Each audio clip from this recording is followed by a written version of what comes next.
জমজমের পানি পান করার জন্য আলাদাভাবে একটি দোয়া আছে, স্পেশাল একটি দোয়া আছে, যেই দোয়াটা রাসূল সাল্লাল্লাহু আলাইহি ওয়াসাল্লাম তিনি পড়তেন। তাই আমরা যখনই জমজমের পানি পান করব, কয়েকটা শর্ত আছে জমজমের পানি পান করার। 1 নম্বর শর্ত হলো কিবলামুখী হয়ে পানি পান করবেন, কিবলামুখী হয়ে পানি পান করতে হবে।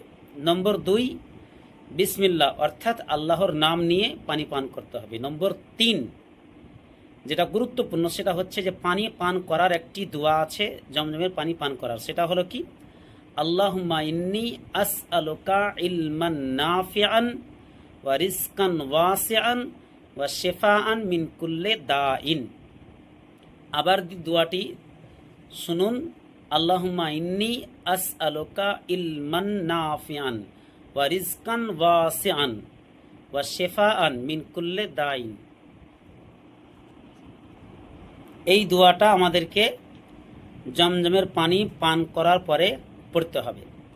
সকলেই দোয়াটা মুখস্থ করার চেষ্টা করবেন, যখনই জমজমের পানি পান করবেন পড়ার চেষ্টা করবেন। আল্লাহ তাআলা আমাদেরকে এই ছোট্ট একটি দোয়া মুখস্থ করার এবং তার উপরে আমল করার তৌফিক দান করেন, আমিন।